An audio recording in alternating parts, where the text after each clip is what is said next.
The director of the Center for Human Assets at IIDS. Welcome to everybody. I think a lot of you are in Nepal, but there are also others joining in from other parts of the world. We really appreciate you taking the time to be with us this morning here and evening in Nepal. I want to start by recognizing the presence of Dr. Swarnim Wagle in New York. I can see him there.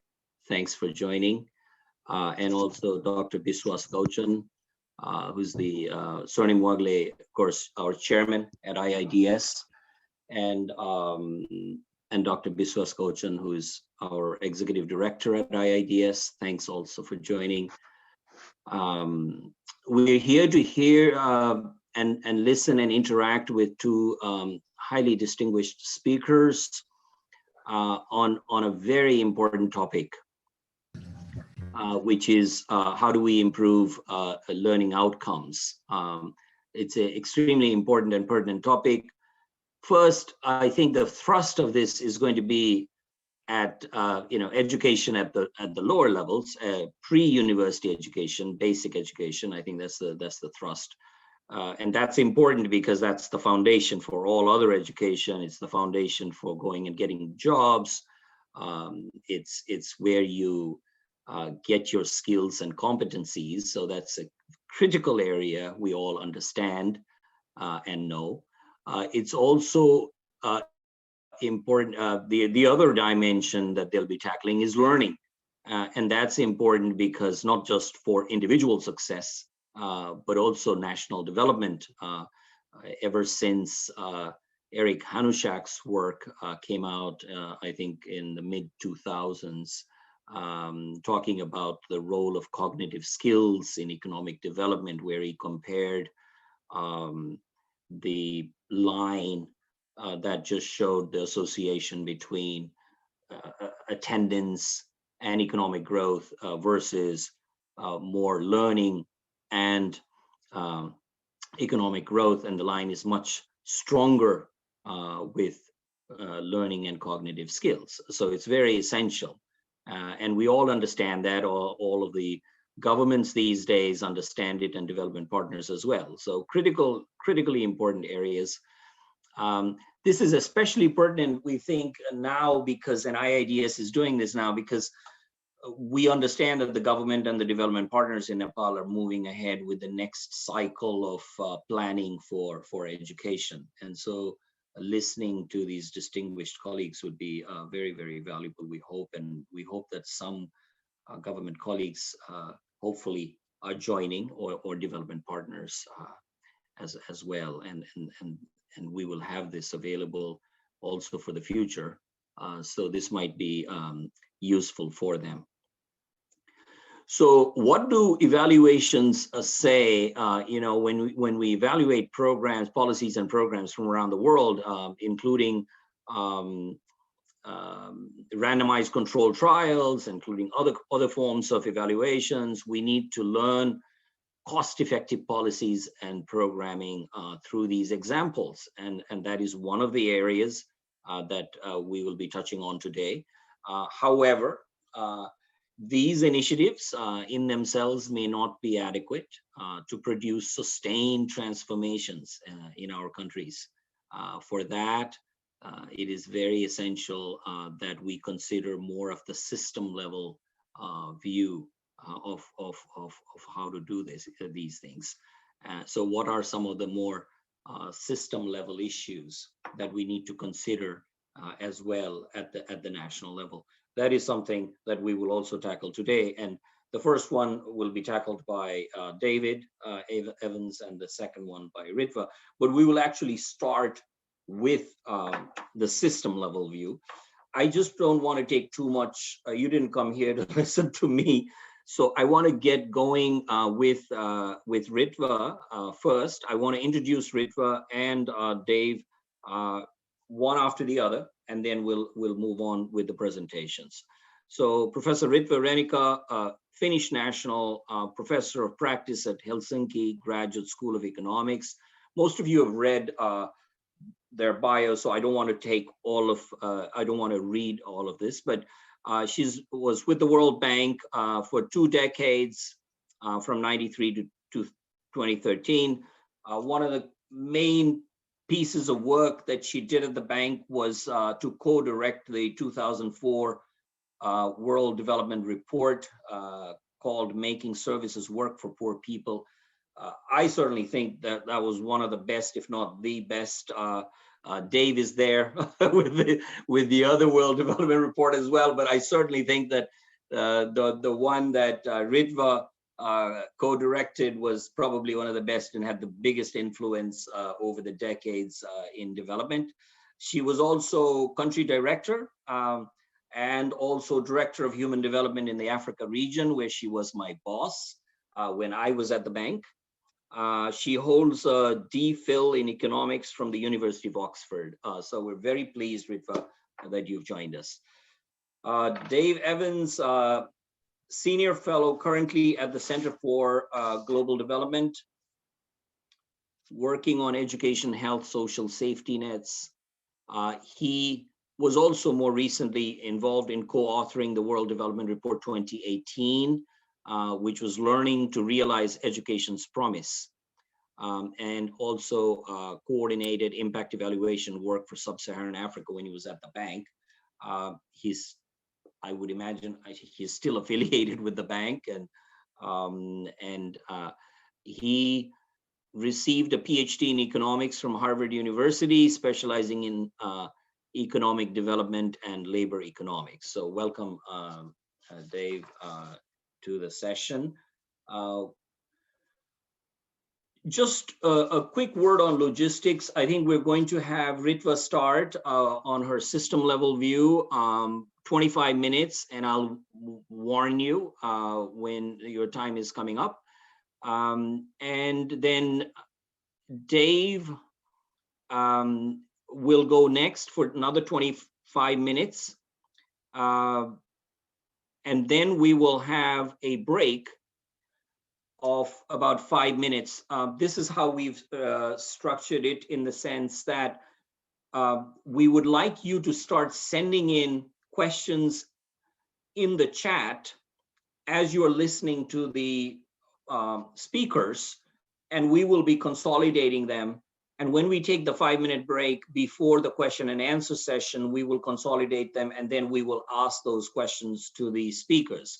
If we have more time in the end, you could go one-on-one with them and ask them questions. But because there are quite a number, there are already 63 participants right now, so it'll be a bit of a difficult process if we just open the floor right up front and everybody wants to speak up. So please send in your questions on chat, and we will answer them systematically. The speakers will answer them systematically as we go along. I want to take this opportunity. I'm thinking of Benisha and the IIDS team, who will kindly also help me with this consolidation.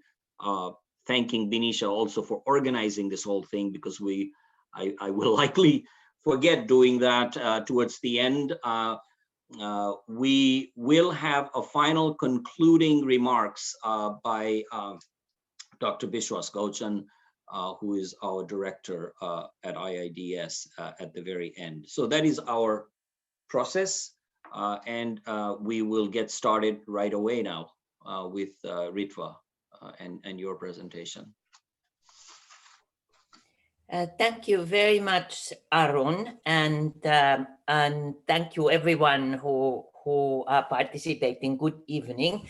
It's morning here, early morning in Washington, D.C., and it's just my pleasure to participate in this event. As Arun mentioned, I am a Finnish national, and nowadays work much more in Finland than almost ever before, perhaps. And Nepal is one of the countries where the Finnish government has had a collaborative program for a very long time. So I hear a lot about Nepal. And my last big foreign trip was to Nepal a year ago. Now foreign trips are all, now we are confined to our houses. Maybe you are too, but because of the pandemic. So it's really great to come to you this way. I was also very pleased to hear that there are participants from both the policy making community as well as researchers. That's really also the space where I have always worked, a lot in operation, maybe out of those 2 decades, 15 years in operations and then 5 years in the research department. And I've always really thought this sort of how best to make use of research in operations has been always very close to my heart. So what I will do now is I'm hoping to share am I now sharing the right? Yes, it's coming. It just takes a little time. And I will, sorry, take the,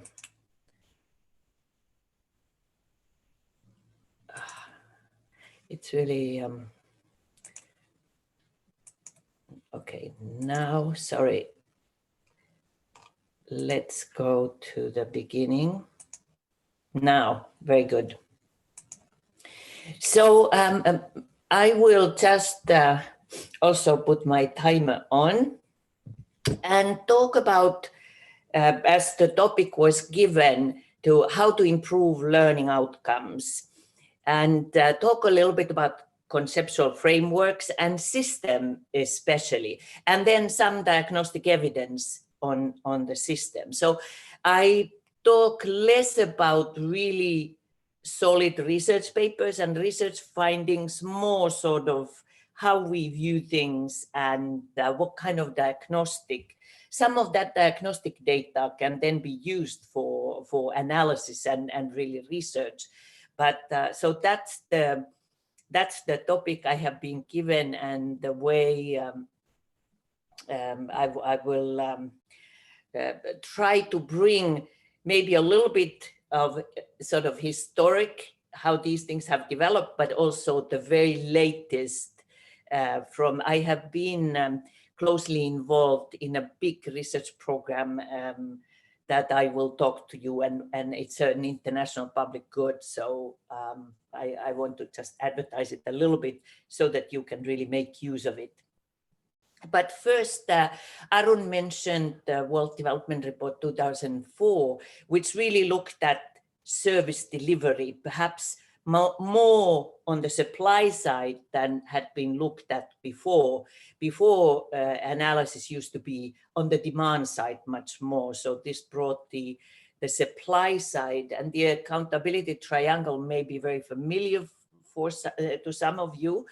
But in a way there, the idea was like, why are some cases, why is education or health or water services working, and in some other cases they are not? How could one analyze that? And in that context, we then conceptualized that it's really, it first of all has, you know, the system as such has actors, citizens, as we see here, politicians and service providers. And it's really as we said, the institutions in this context are the relationships of accountability. I remember during the time when we prepared this report, I was able to actually visit Cuba, which was unusual because Cuba is even not today a member of the World Bank Group. So it was just so interesting to see there how there was a one-party state and so forth, and there was very little of that kind of political voice where you vote a politician out of office and so forth.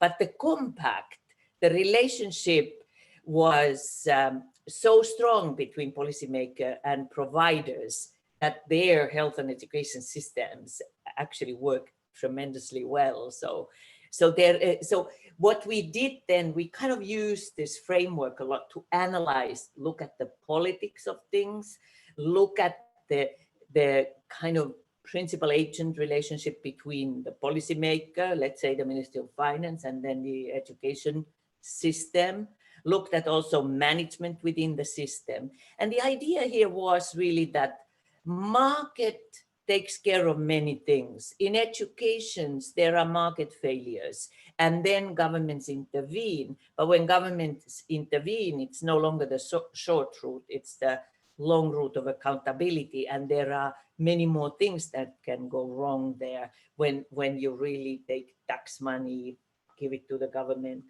gives it to the provider organizations, and so forth. And when we analyzed at that time services like health and education, they are unique, they are different from infrastructure because they are very transaction intensive and they require people also on the supply side.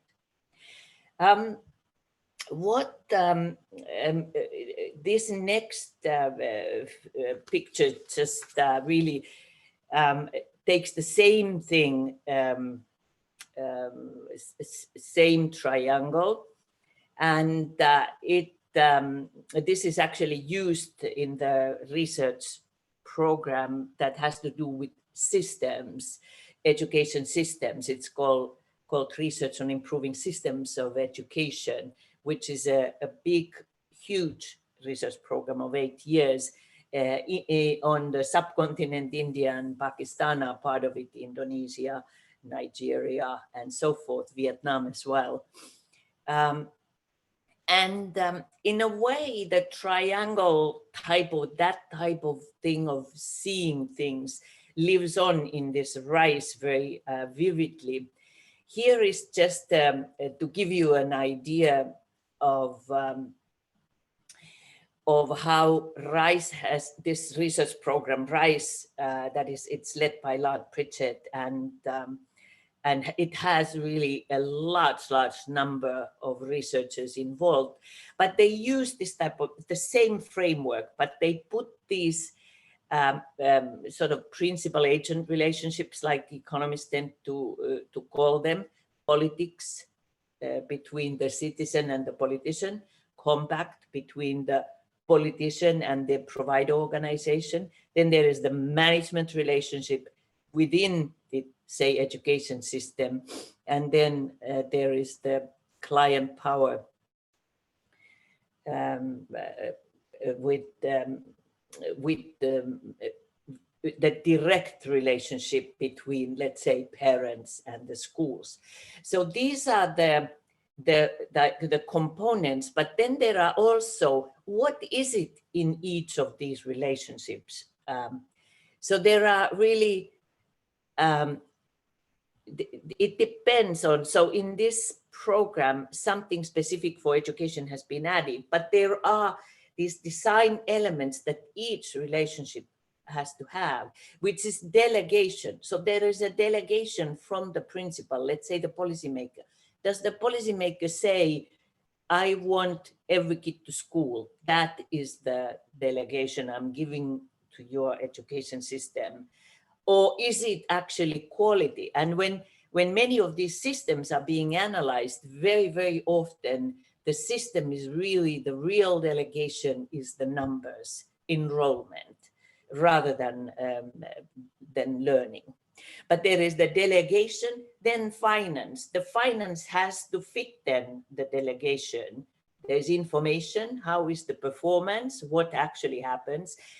Then there is the support element, and this is interesting because this was added in this last iteration. So 2004, when we were working on the World Development Report, we didn't really think in this granular way, but in this RISE program, where educators really have been involved very closely, and it focuses only on education, not the other services. So that support element came very strongly. Preparation and assistance that the principal, whoever the principal is, provides to the agent who is doing the task to complete the task. So there was educators really brought this aspect very much that maybe economists, like most of the RISE team is, they didn't really focus on it that much. And then the last kind of design element in this conceptual framework is motivation. How the principal motivates the agent, or how the agent is self-motivated.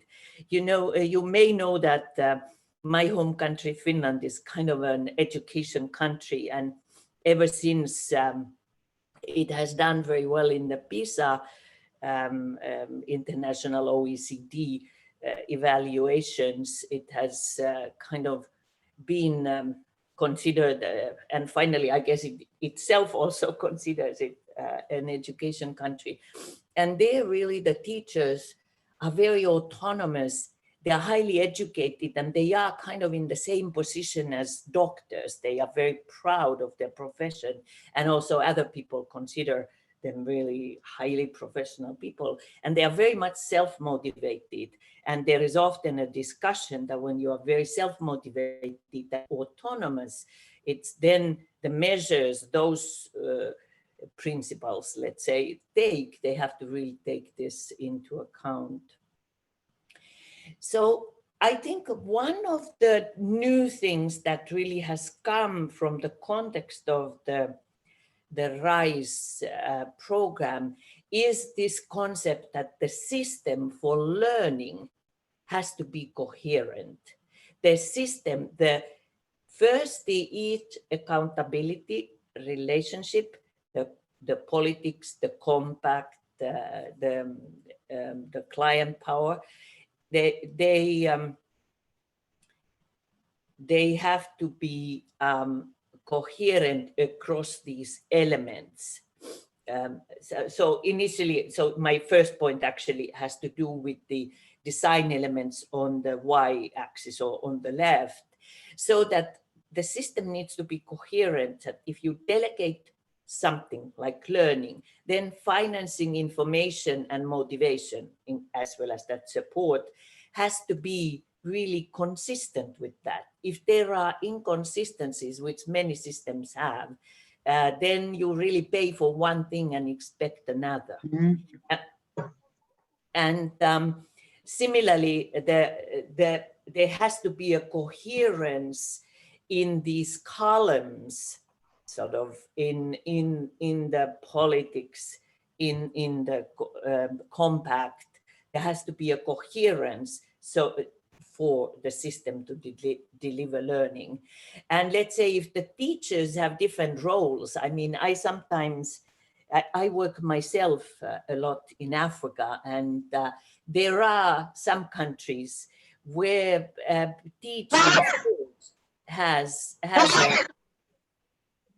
a very strong also political role. School directors are also political agents, and they have to, when elections come, they have to drop some of their school tasks. So that is some kind of an incoherence.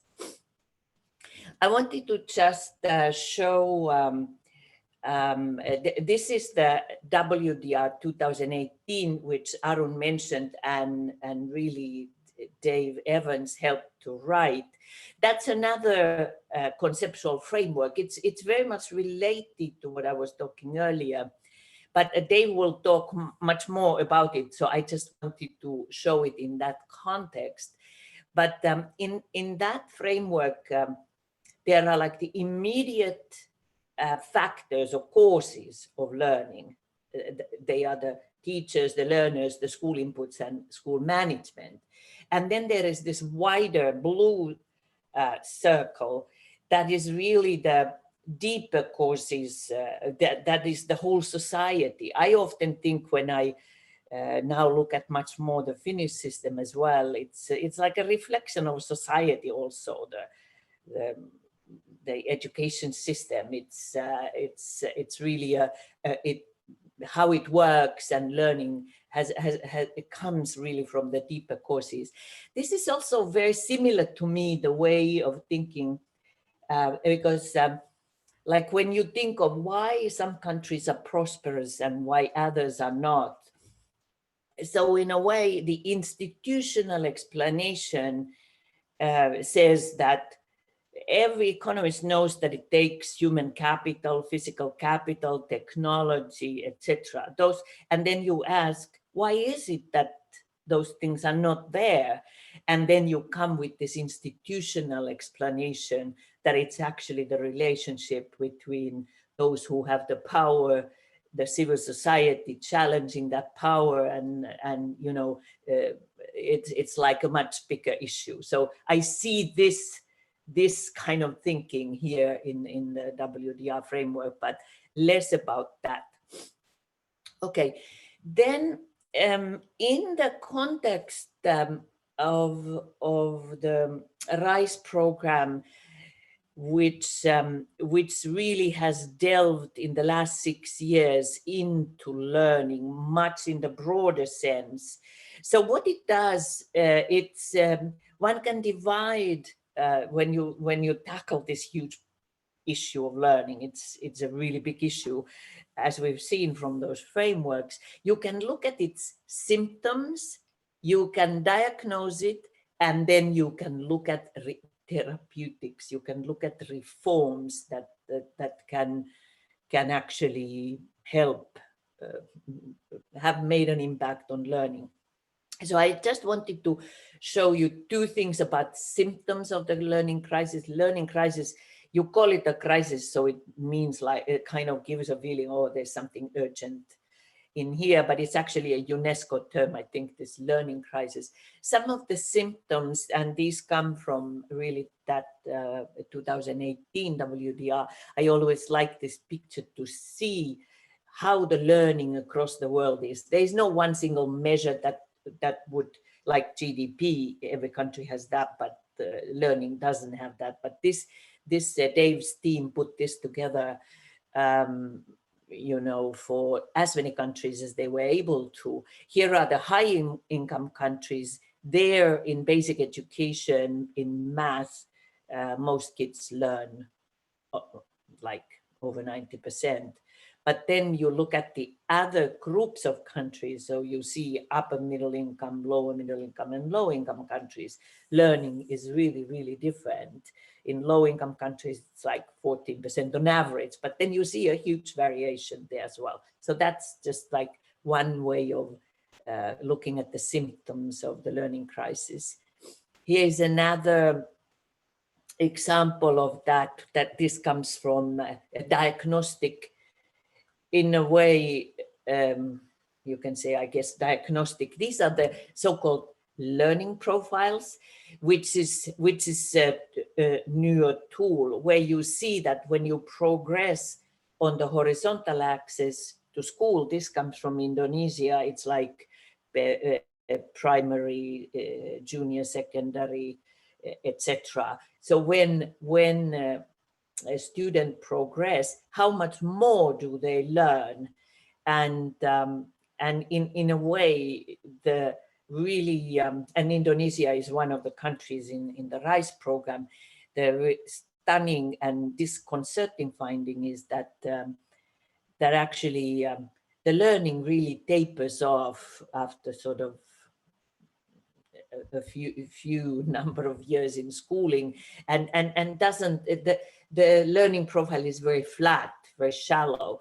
And I think given all the investment as well as reforms that have taken place in Indonesia, what really, when the team first did this learning profile tool for Indonesia, the fact that 2014, after all these reforms, lies entirely underneath the 2000 learning profile was really not good news. So it's just an example of diagnostic. I wanted to mention that in the past, so this is a little bit on the kind of how we used to often think about these things.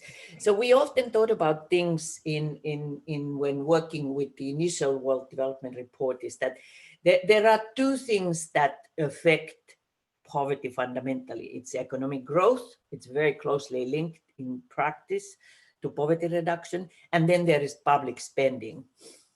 Then you thought about the public spending. Who gets it? So we used to do incident studies of public spending.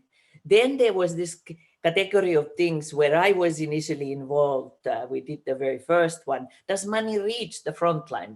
Do the resources even get there? So I'm going to just highlight that public expenditure tracking survey.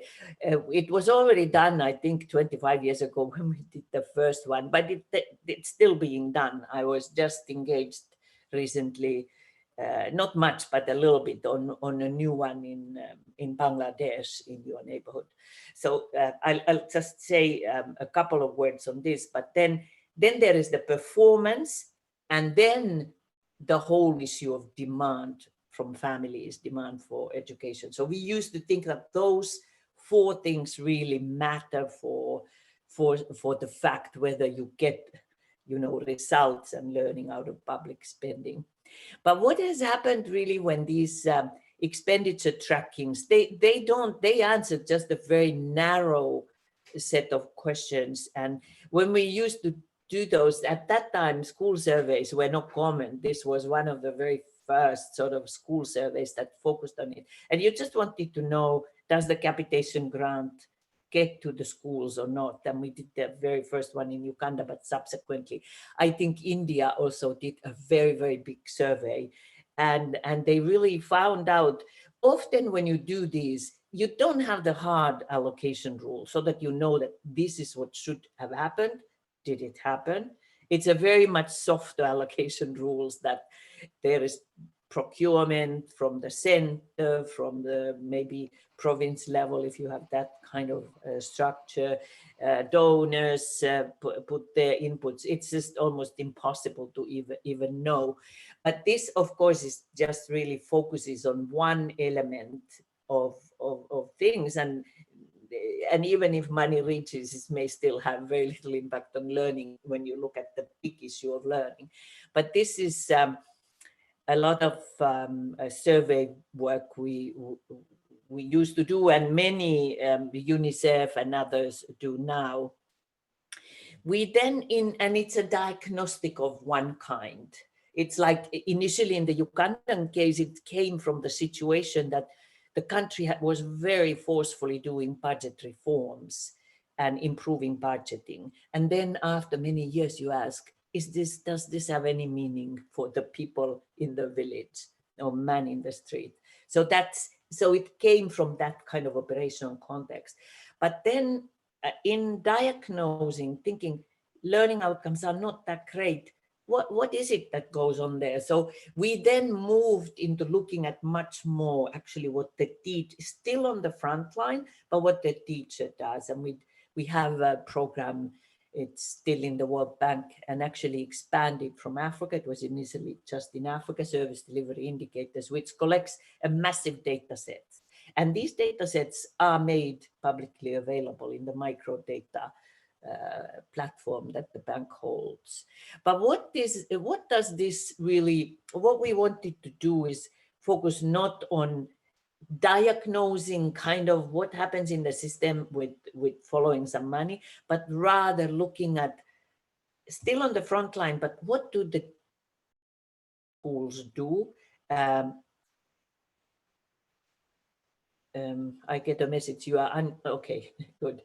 I get messages on the screen all the time. So this focuses on really taking the temperature of the system from the front line. It is not to say that when you find out, like in Africa, for instance, this comes from one paper that has been published using this service delivery indicator data in the Journal of Economic Perspectives a couple of years ago, is that the absence from classes is high, 44% on average. So it measures what teachers do, how much they teach.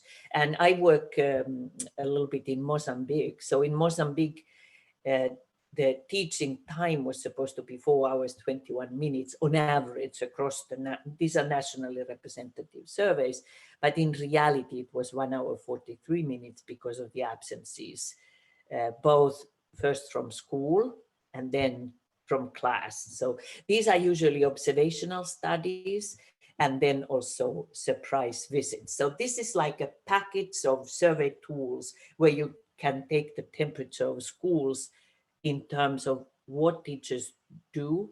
These surveys also measure what teachers know. So there is a teacher test in them, and the test is done in such a way that, and these have been designed with real educators so that they really pass muster. So basically teachers are asked to correct an exam paper of a student, but it measures then their knowledge. And I remember when initially doing some of these things, we always thought teachers have to know 100% of the curriculum they teach, but that's not at all the case. When you have systems that have expanded massively in relatively, poor countries, teachers do not have the minimum knowledge. I'm not going to go into these numbers and details. These are, as I said, in Africa, but nowadays, as part of the bank work, this has also expanded into a number of countries, especially in Asia and also, I think, Central America. But the subject knowledge, it's interesting, by the way, in language, in order to teach fourth graders, that often these surveys focus on, you need more knowledge of the language than exactly the fourth grader knowledge. In math, it's the same. So there is there's that, but these numbers are not very big. I'm not going to this, but these surveys also have ready-made questionnaires on pedagogical knowledge. It is very weak in Africa. This covers also private schools, and private schools have similar issues as public schools. I wanted to just highlight, so all these service delivery indicators are based on kind of the idea, they are very operational tools. They are subsequently used also for research. They are not that easy to be used for causal analysis for sure, but they were meant to kind of. Ritva, just warning you for a few more minutes. Okay, very good, thank you. So just to highlight that they were meant for competition between countries, and Africa has 54 countries, so there is a lot to compete with. And also perhaps to focus to see who is doing well. It's much better to actually look at the country on the continent, if I'm talking now about Africa, than let's say Finland. But what this graph shows based on these data, it's in math, but it fundamentally shows Kenya, Nigeria, and Uganda. It shows the really good school average and worse schools in terms of teachers being there, knowing the curriculum, pedagogical skills, and so forth.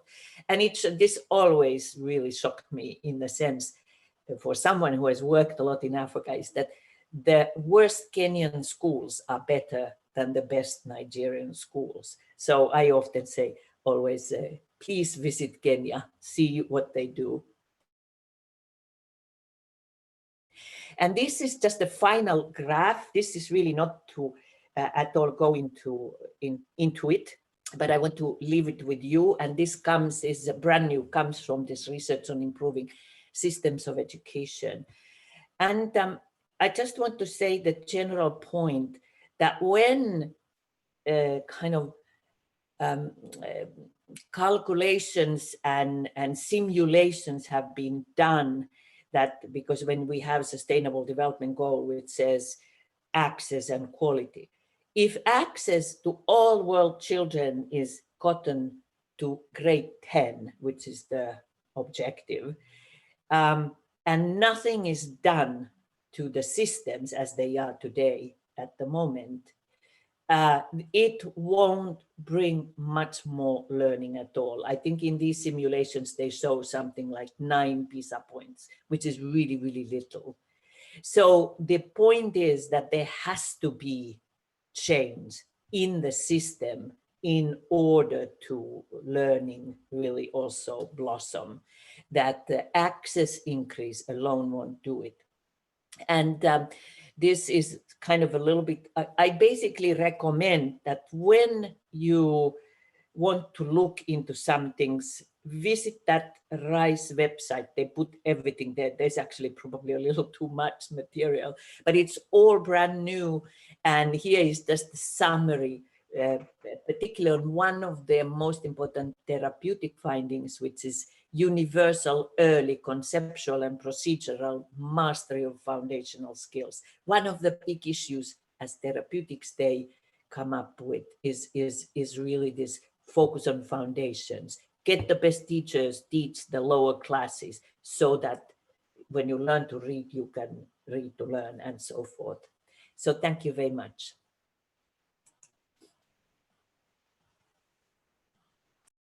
Thank you, Ritva. Thank you so much. That's great. And we want to move right on with Dave so that we can then finish the actual speaking part of it, and then we'll be going into the question and answers part after that. Dave?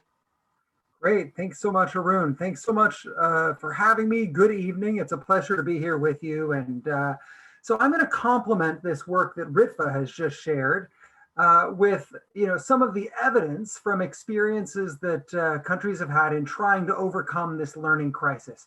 So education systems around the world have taken action to try to dramatically improve learning in their countries. And I'm going to share some evidence on what has worked. And a lot of this draws from the World Development Report 2018, which Ritva mentioned on education, but updated with the latest evidence. Now, a lot of this, this evidence is global. It comes from all over the world. And so at the end, I'm going to talk a little bit about how we think about evidence from one country and adapting it to another country. So how do we take evidence from, Pakistan or India or Kenya, and how do we think about that in the context of Nepal?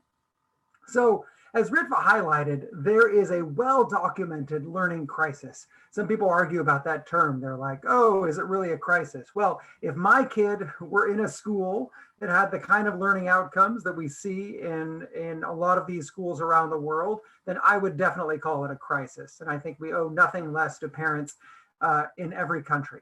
So, I could show evidence from lots of different countries that kids are coming out of school just not knowing nearly as much as they need to know. Nepal is not exempt from that challenge. This is just a little bit of evidence from the president of the World Bank. He wrote in 2019, the National Assessment of Student Achievement of Grade 5 students shows that performance in the subject Nepali, so home language, of close to 55% of students is at or below the basic level, right? And so these students, more than half of the students are either at the basic level or below that. And so clearly these kids are not getting as much out of school as they should be. So what's behind this challenge? So the framework in the World Development Report is we look at what are the main ingredients to learning. So the first, of course, is the learners themselves, the students, right? Are they motivated? Are they prepared? The second are the teachers. So are the teachers likewise motivated and prepared? We saw some evidence from Ritva that maybe that's not the case. The third is the inputs. So kids need schools and they need books, and more people are engaging with technology. And then fourth, the management. So pretty much all of us hopefully have had jobs at some point. We know how important having good managers is, how enabling that is and empowering, and how having a bad manager can be stifling. And in a school environment, that's exactly the same. Now, all four of these elements break down in school systems where we don't see the learning outcomes that we desire. So the first is that often learners come to school unprepared. So here is some evidence from two countries, the Central African Republic and Kazakhstan. And what we see here is the percentage of children ages 3 to 5 who can recognize at least 10 letters of the alphabet, right? So one of the building blocks to reading and learning. So what you can see is that, and the blue line are the richest kids and the green line are the poorest kids.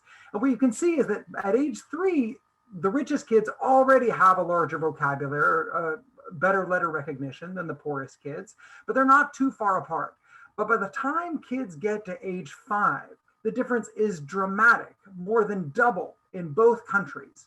What this means is that these children who come from lower income households, before their foot crosses the threshold of a school, they're already way behind. They're already at a disadvantage. And so, it's much more difficult for school systems to then, to overcome that. The second challenge is it comes with unskilled and unmotivated teachers. Ritva talked about this a little bit. Here's some evidence that on teacher absenteeism we see in many countries. This evidence is focused in Africa, but it's been documented in Latin America, in South Asia, and elsewhere. You can see from the, if you look at the blue lines, that's if people showed up at a school. Was the teacher there when they were supposed to be there? And you can see for many countries, teachers are absent from school 30 to 40% of the time. But then the green bar says, okay, but beyond being at the school, are they actually in the classroom teaching when they're supposed to be teaching? And the absenteeism numbers are much higher in Uganda, Mozambique, and Tanzania. Those numbers are all higher than 50%. Now, I want to be clear, sometimes there's a temptation to use this kind of evidence to demonize teachers. People start talking about like, oh, these lazy teachers, or these teachers don't master the content. What's the matter with them?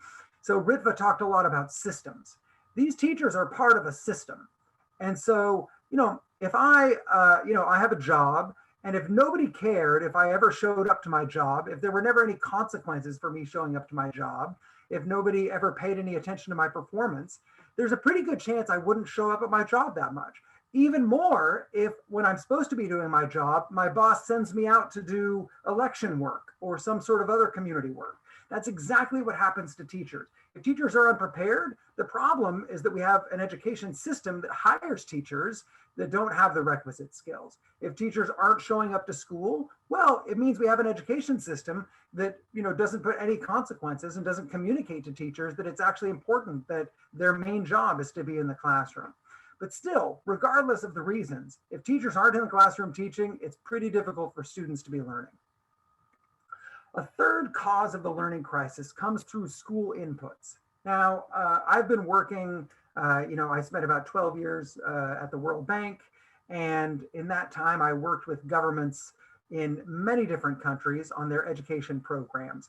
And what every government wants to do is they want to throw technology at these problems. They're like, I can't figure out these problems with the teachers, and so let's just give these kids, every kid, a laptop, or computer labs all over the country.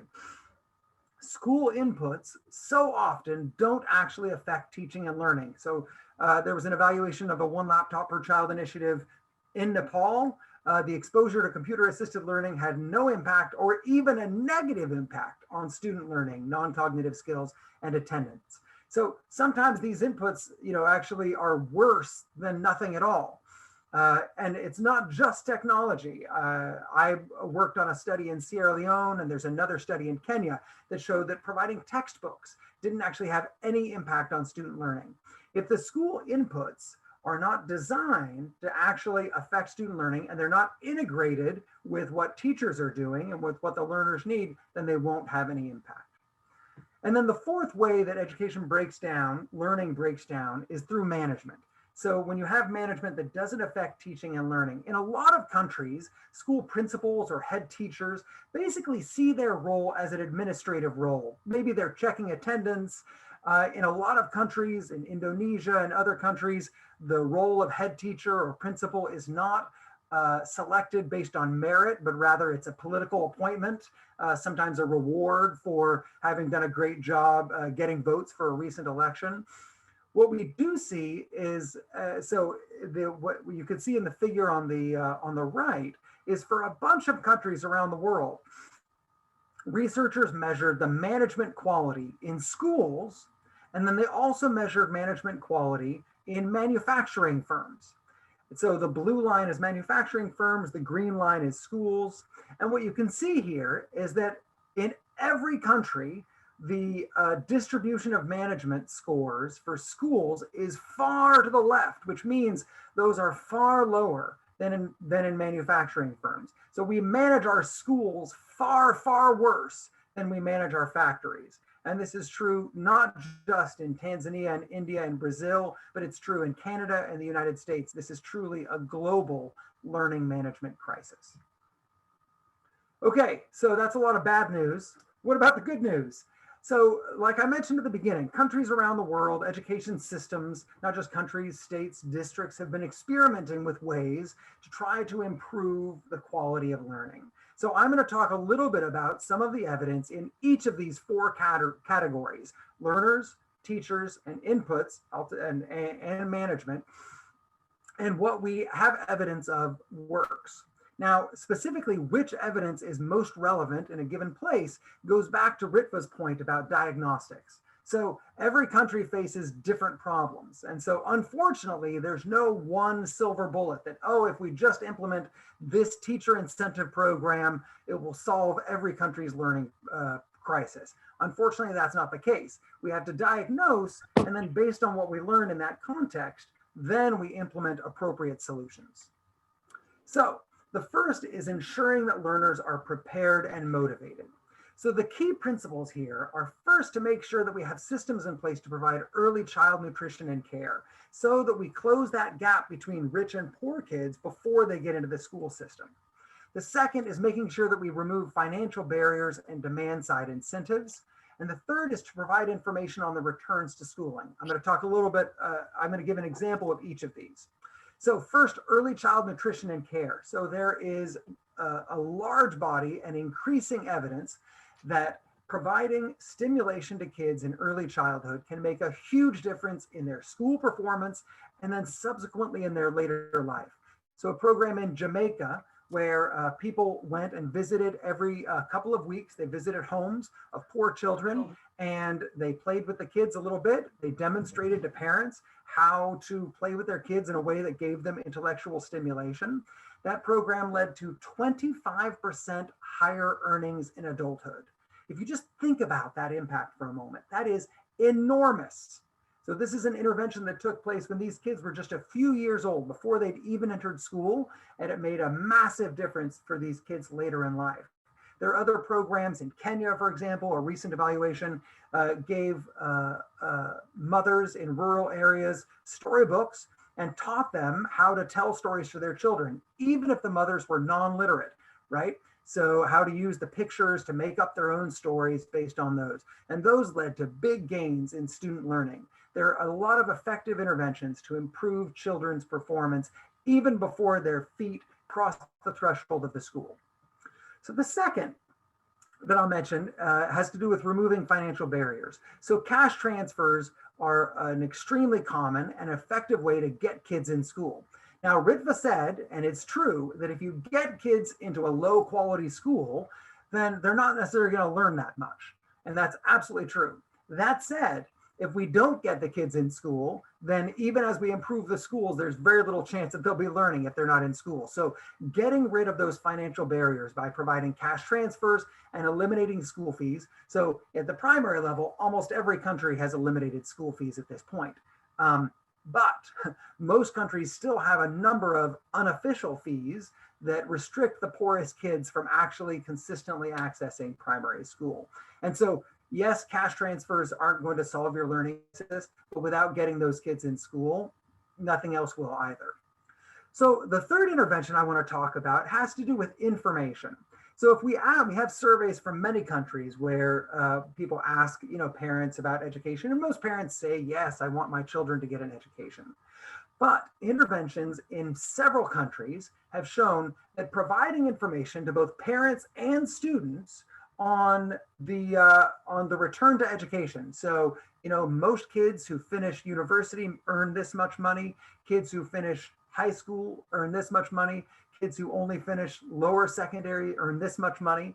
So just providing that kind of information has had sizable impacts on both keeping kids in school in Mexico, and on their performance in the Dominican Republic, in Madagascar. And so making sure that parents and kids know just how beneficial education is can make a huge difference, especially in rural areas. People may not have a great sense. I think a lot of us have probably been to rural areas where we interact with people who have a high school degree and they're doing some work that is not, that doesn't require a high school degree. And so people may not realize the full returns to schooling, taking into account the people who migrate and everything, and providing that information can make a huge difference in keeping kids in school and keeping them motivated. The second part has to do with teachers, making sure that teachers are skilled and motivated. So a few general principles. One is to coach teachers. I'll talk a little bit more about each of these with examples. Second is to provide multifaceted support to teachers. The third is to help teachers teach to the level of the student. And then the fourth is to strengthen accountability for teachers. So a lot of times, I'm an economist. A lot of times economists get very excited about accountability for teachers, like, oh, let's do a teacher incentive. Let's do, this sort of thing. There's some good evidence that teacher incentive programs, for example, performance-based pay, can be effective in certain contexts. But the key is if teachers don't have the tools to perform better, then even giving a financial incentive may not be effective. So first, coaching teachers, if you look at the bottom left. So in South Africa, the government of South Africa, the Department of Basic and Secondary Education, they implemented a program where they took one group of teachers and they sent them to a kind of a standard teacher professional development program. So the teachers all went to a training course and they, paid it, they went and learned some things and got some materials. Pretty standard. These kinds of teacher professional development programs exist all over the world, including in the United States. I gave a presentation about these teacher professional development programs in the city where my mother lives. And my mother is a retired public school teacher here in the United States. And we got back to her house after I gave the presentation, and she got out a big binder from the closet from one of these, these big traditional teacher training programs. So for another set of teachers in South Africa, they tried something different. They sent coaches into the schools to watch the teachers in action, to discuss the problems that they were facing, and to give them real-time feedback on how they could overcome those problems, right? What they found was that student learning improved in both cases, but improved twice as much with the coaching. In fact, even though coaching was more expensive because it cost money to send someone into those schools, the benefits were so much bigger that teacher coaching was actually still significantly more cost effective than traditional teacher professional development. So this relates to another point, which is providing multifaceted support. So teacher professional development, through coaching, giving teachers these additional skills is very valuable. But it works best in the context of a whole set of supports. So in both Kenya and Uganda, the government has implemented multifaceted programs that, yes, they include teacher training or teacher professional development, but also detailed guides. So that if you're a rural teacher with maybe only a lower secondary education, you have a guide which can actually tell you, well, if I'm teaching a lesson on photosynthesis, this is exactly what I can do if maybe I don't have perfect mastery of photosynthesis myself. Complement those with student learning materials and coaching. If you put all these together, these lead to big gains in learning. So in Kenya, this was implemented nationwide with a program in the last few years, and it more than doubled students' rate of learning to read. The next point I'll mention is helping teachers teach the level of the student. This is sometimes called teaching at the right level.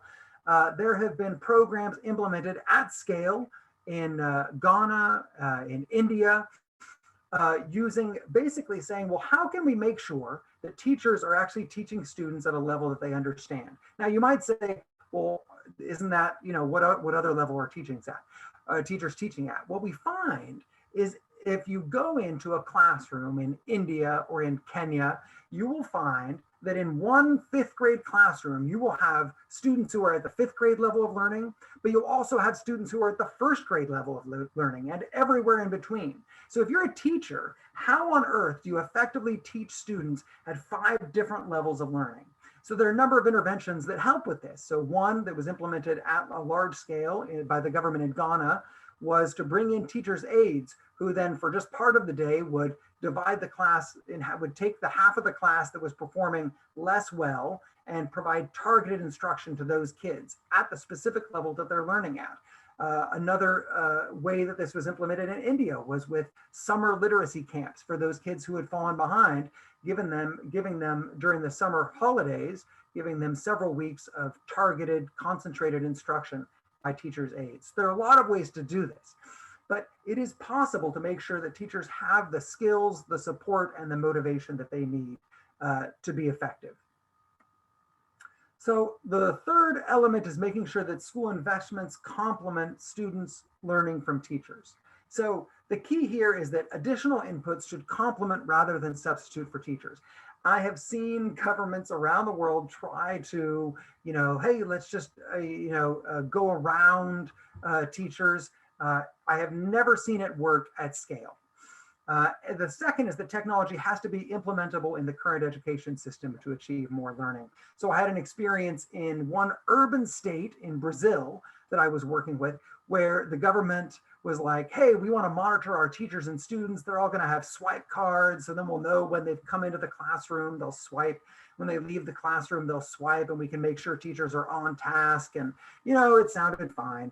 It sounded like an interesting thing to experiment. They really felt like it was the right thing for them. They said by the end of the year, we are going to have this in every school in our state. By the end of the year, they had it in, I don't know, maybe 20 schools. And the reason was because even in this urban state, in an upper middle income country, Brazil, they just didn't have enough Wi-Fi connectivity for this thing to work. And so it's always tempting to, judge a technological system based on the best schools in the education system. Could we implement this in these great schools? But if the technology won't work in the worst schools in your system, then it's not going to work. So a few examples of things that have worked. So on the bottom left, a program in Niger just involved making phone calls to teachers to ask how classes went. There were no consequences associated with this program. There was no risk that, if you said they went badly, you'd get fired. It was just a call from a supervisor, a regular weekly call to say, hey, how did classes go this week? It led to significant gains in student learning. A program in India, in the state of Gujarat, pulled students out of classes for computer time, and it actually led to worse outcomes for students. And the computer time was time, working on math skills, but their outcomes were still worse. On the other hand, if you added computer time after school, it actually improved student outcomes. So this is a clear example where it didn't make sense to try to substitute for teachers, but instead to try to complement what teachers were doing.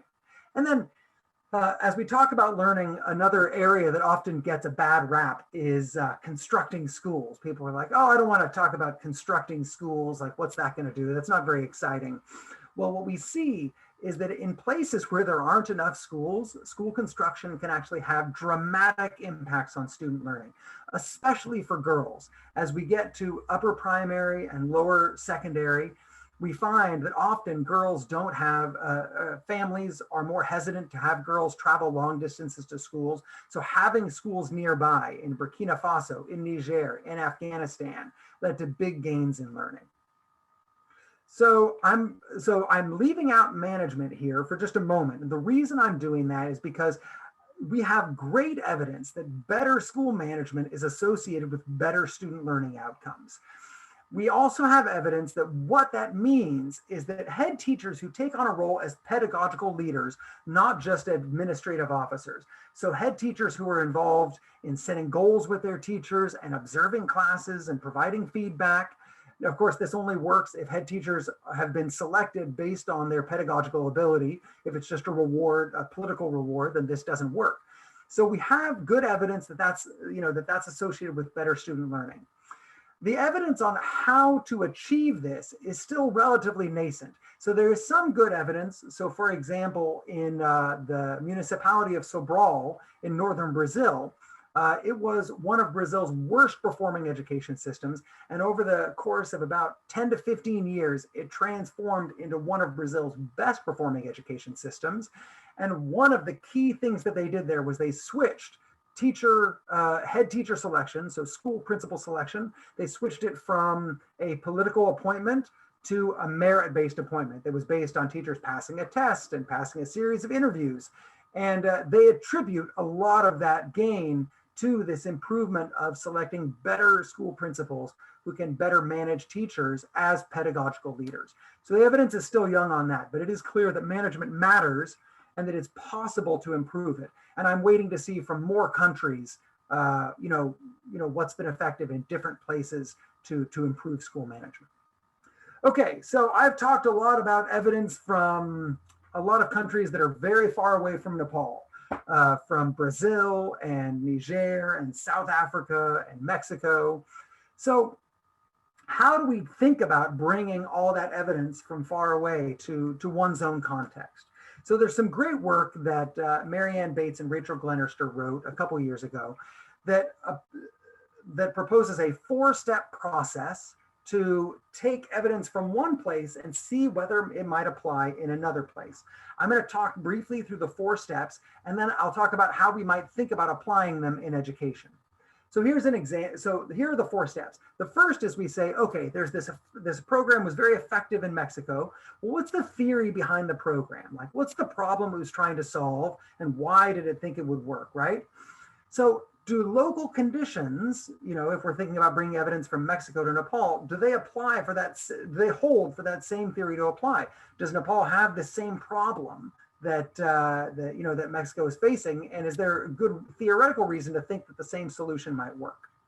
So the third is, how strong is the evidence that, whatever your behavior change you're trying to achieve in Nepal would actually, how strong is the evidence that that's worked either in several other countries or, or evidence locally? And the fourth is, what's the evidence that this program can be implemented well? So let me give an example, and this is the last thing I'll say. I know it's time to wrap up. I want to make sure we get to your questions and discussion.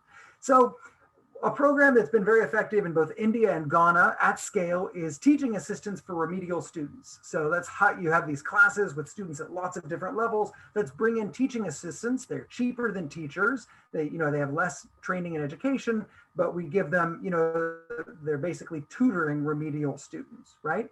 So what's the theory behind the program? So the theory here and the underlying condition is that there are lots of student abilities in one class, and students learn best at their level. So do local conditions hold for the theory to apply, which is step 2? So the first question when we think about, does it make sense to apply that evidence in Nepal, is the same challenge present in Nepal, right? So in a Nepali classroom, do you have students at lots of different ability levels within one, 5th or 4th grade classroom or 7th or 8th grade classroom?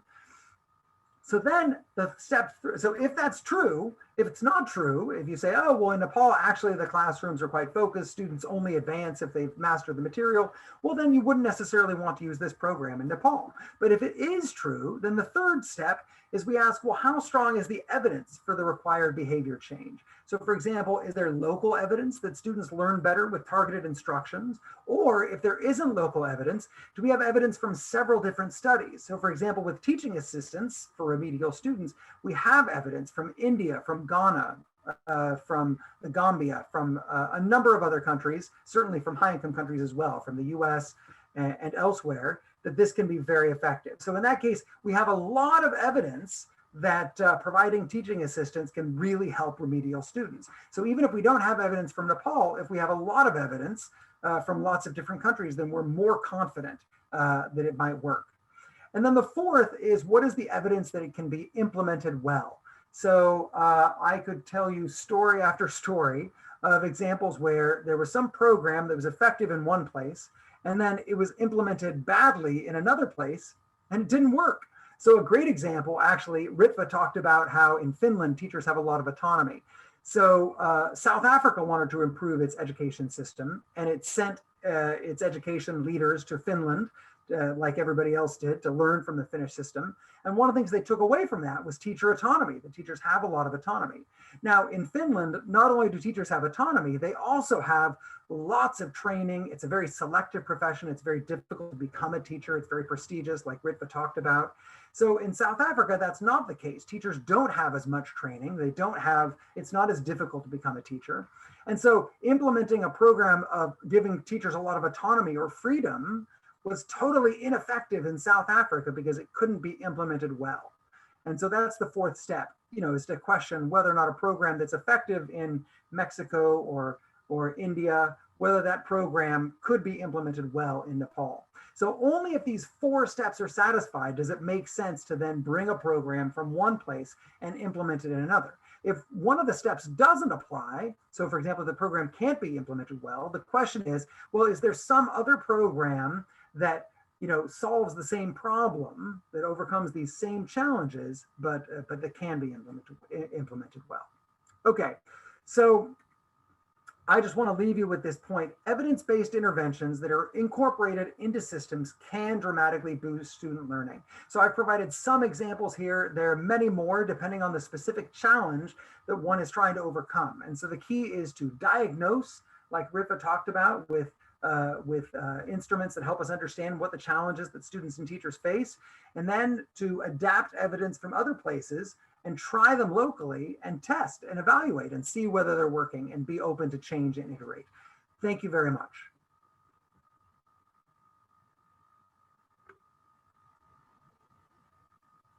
Thank you, Dave. Great presentation there on a variety of issues and pulling it all together really well. Thank you so much. I think what we will now do is there's some questions that have come through in the chat.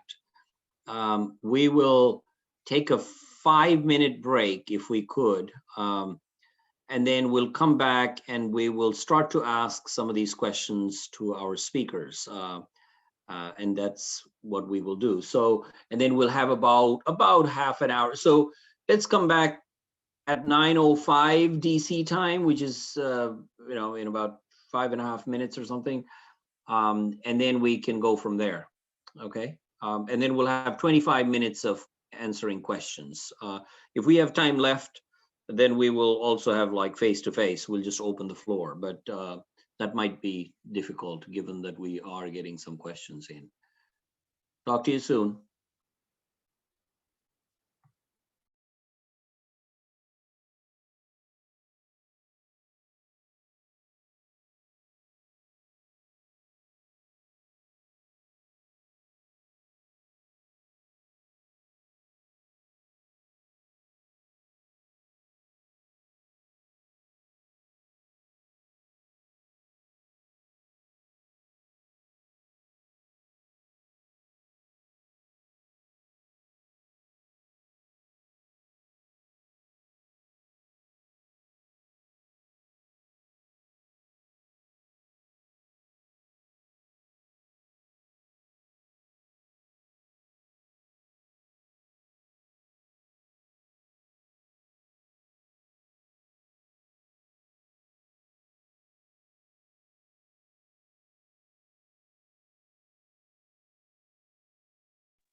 So colleagues should maybe get back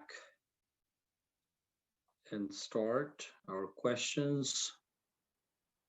Very interesting questions coming up.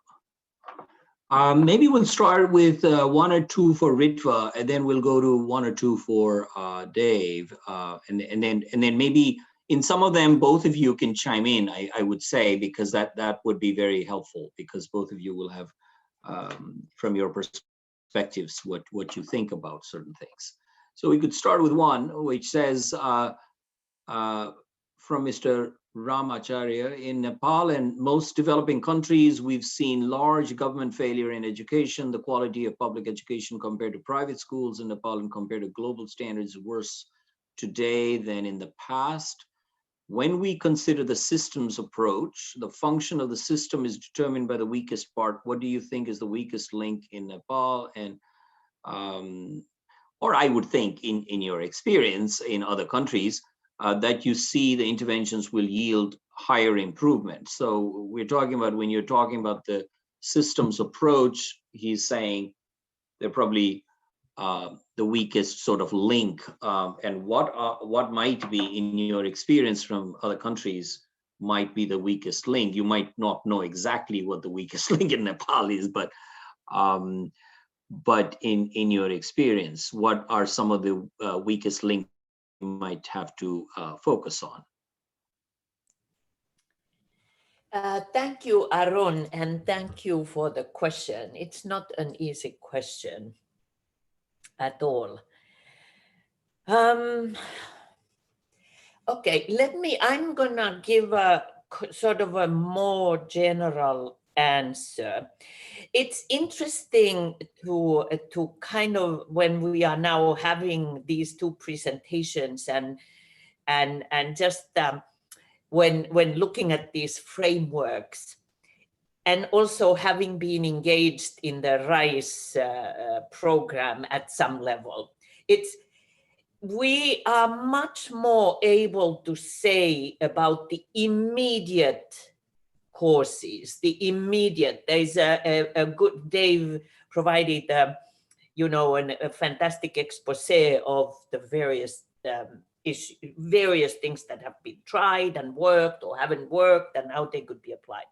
We have very, very little to say about the outer ring, the blue one, the whole society aspect. We really don't have much, and that's what struck me. And I don't have, myself also, you've always diagnosed some bigger issue with, let's say, public expenditure tracking or service delivery indicators. So in that context, it's hard to, I tend to think, I'm an institute, my way of thinking is, when I think, why are some countries prosperous and others aren't? So I do believe in this kind of institutional explanation. And I like very much the idea that it's a long-term thing and it depends on those who hold the power and the society that keeps the power in check. Is it like Russia or China or the US? So I think, and there's really very little, because sometimes I think when there is not learning, it is actually in that blue outer circle where the issues really are. And I can't answer what, there is this idea, is it that the weakest link breaks the system? It's a very interesting thing. I don't know. But what I wanted to say, that I came across recently something really fascinating that kind of goes some way to answer the outer link. So what I'm trying to say, that it may not be a weakest link in this kind of the immediate causes. It may be a much bigger issue in the society, history, politics especially. But the interesting thing that I came across recently is an ethnographic study. I now have been kind of opened up to and that ethnographic study was done very recently in India. It took about 3 years. These researchers actually focused on the bureaucrats and the administration. They stayed there for 3 years in various ways of figuring out what happens in the system. And that was the kind of glimpse I felt that I could see to the system better than some of our economics, interventions or diagnostics. And for instance, in that Indian system, I absolutely loved it because they say, we run on circulars. Our system produces in 3 years 8,700 circulars. And then one of the interviews, because this is like observational interviewing kind of thing, one of the interviewers said that and they come from the system to the schools. So they said, if we don't have the circular coming in, we are like driving without GPS. We don't know where to go. So this is just an example on that, but there is so much in the system. There is the whole administrative culture. There is the incentive in the bureaucracy, in the political class or politicians, etc. And we know very little about that. So I'm afraid I didn't probably satisfy the answer, but I wanted to highlight the role of ethnography. And I have a small research project starting myself, and I will work in a poor country in Africa, and I will definitely do a serious piece with ethnographers to really try to begin to understand what it is beyond the kind of immediate interventions in the schools or the front line. So thank you, Ritva. Absolutely. I just wanted to just very briefly pop in here and mention that I think your point about this outer circle being very important is critical. And while I don't have evidence, and maybe Dave, who is the storehouse of evidence, might tell us if the studies have been done or not, but certainly when you look at education systems, when you just look at it anecdotally, when you look at different countries, some of the countries that have performed very well are also the countries where education is taken as a national agenda, right? As opposed to seeing education as the work of the Ministry of Education only. And that's very, very different, because when Lee Kuan Yew in Singapore says that education is what is going to improve my country, and I'm going to invest in human capital at a very broad level, that's the outer circle we're talking about. And that's the political support that the sector receives.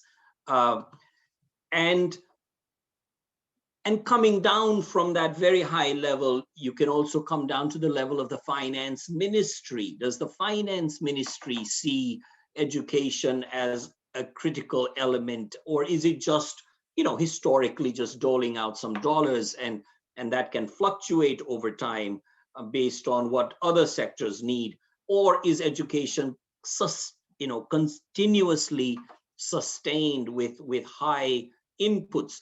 Those are the kinds of things that we need to think about, I think, as well. The political, the financial support to the system, that's the outer circle.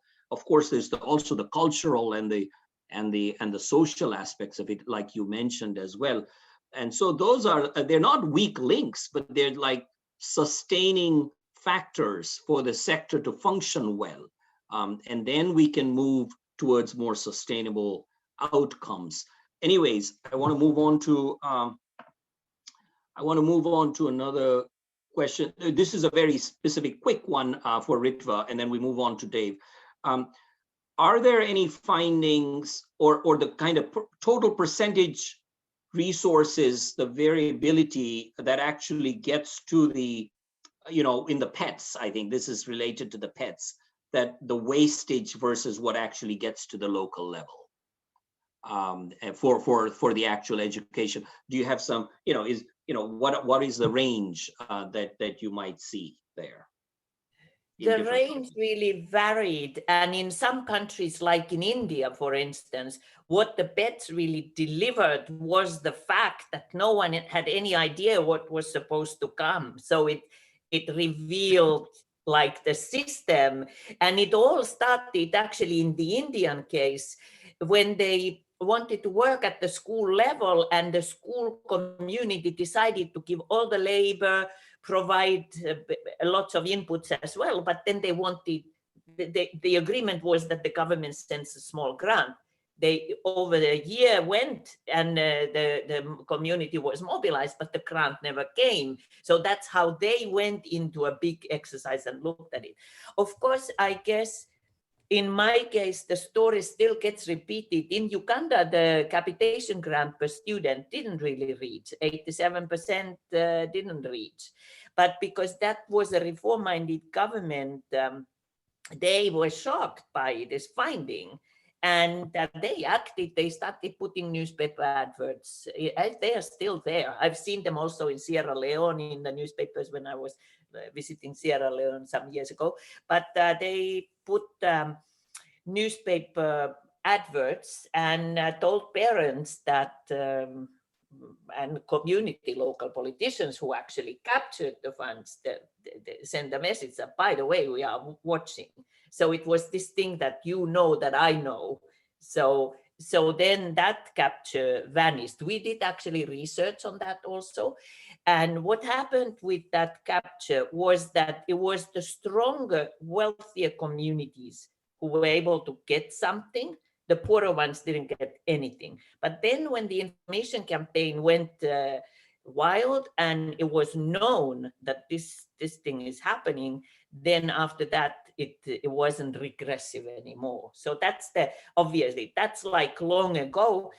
In some cases where there are no rules for spending, you can't track expenditure. You don't really know what the intention was. So that has been actually a main finding in many countries, that, we actually, where is this money being spent?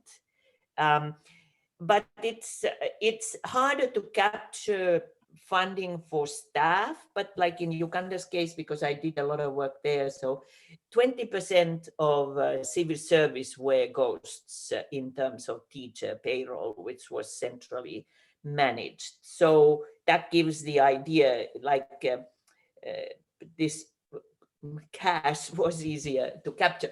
But as Dave said earlier, these are also, sometimes these are bad news, like you look at absenteeism, capture, all that.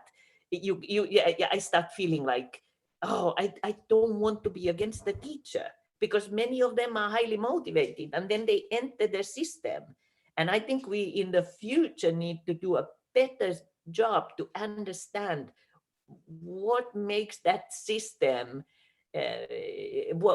how it can be triggered. But sometimes these findings can trigger action. That's what their purpose is. Thank you. Great. I just okay. The next question now for David. A few questions from Ganga Gautam. Welcome, Ganga. Great that you could join this. I think it's a comment and then a question. I'm just going to read it. Teacher preparation and ongoing backstopping support, particularly to the teachers who are permanent in the public education system, is a huge issue in Nepal. This might require a strong in-service ongoing teacher support system. Any such models in practice in any country around the world?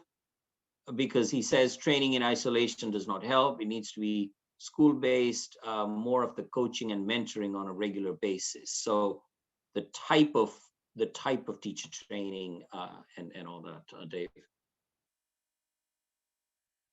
You're muted. There we go. Thank you. More evidence that the technology will not save you. So that's a great point, and it's absolutely true. So I actually, I have another paper specifically on what works and what doesn't work in teacher professional development. There have been There are so many bad teacher professional development programs. It is just sort of uncountable. I think the vast majority are worthless. But the paradox, of course, is that we actually need to improve teacher skills. And there are programs that do deliver big gains. And so just like Ganga said, like we have good evidence that these coaching programs can be very effective in boosting teacher skills. Those programs are not just the domain of rich countries. They've been effective in Peru, in Brazil, in South Africa, lots of middle income countries, just like Nepal is a middle income country. So that's one piece of it. And then what I've been encouraged by is these multifaceted programs. So that I mentioned, in Kenya, in Uganda, where, yes, you have teacher professional development. And if you talk to the people who implemented those programs, that is they propose that's an essential element, but you're combining that with teacher guides and with coaching and with materials for the students that go along with what the teachers are teaching, instead of some, random textbook that was procured 10 years ago. And so, this kind of multifaceted program has actually been very effective, where effective teacher professional development is one piece of a larger pedagogical puzzle. And I'll just answer really quick. Ganga had just asked another question. I talked about these teaching at the right level programs in India and Ghana. And one of the big questions that often comes up is, how big is the coverage of these? So a lot of evaluations we have, maybe some non-government organization tries something out. And I think we learn a lot from those studies about what's possible, but we don't necessarily learn what could be implemented at large scale in a government system. Right? A lot of times these non-government organizations have access to more motivated teachers, better supervision. So the teaching at the right level programs or targeted instruction programs in India and in Ghana, both of those have been implemented within government systems, with government teachers, and with thousands or tens of thousands of schools. So it's not in India, it's not national level, because education in India isn't it's more of a state level endeavor.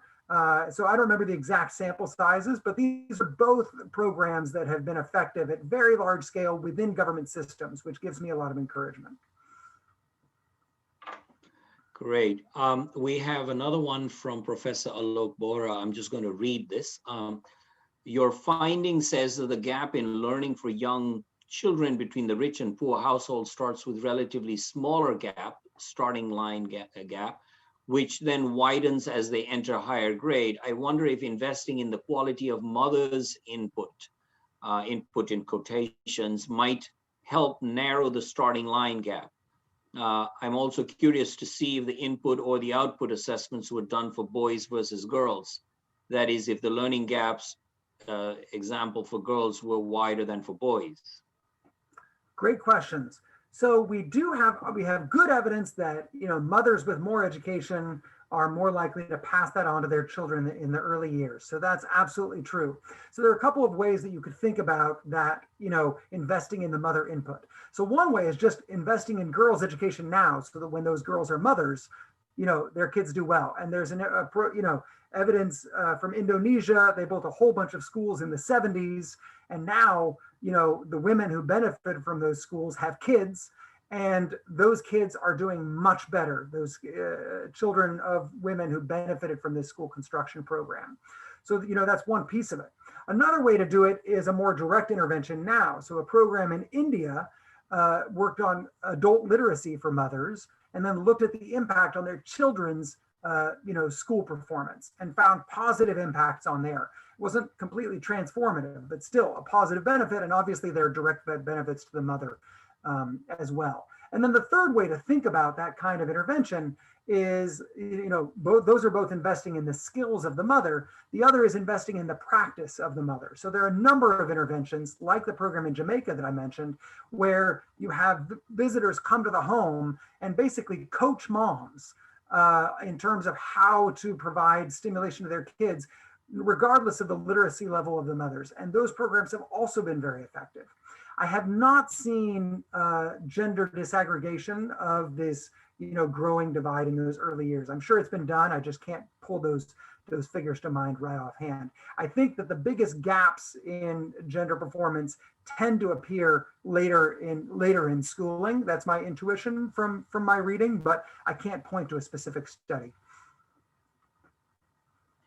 Great, thank you so much. Another one from Ayushma regarding student learner motivation.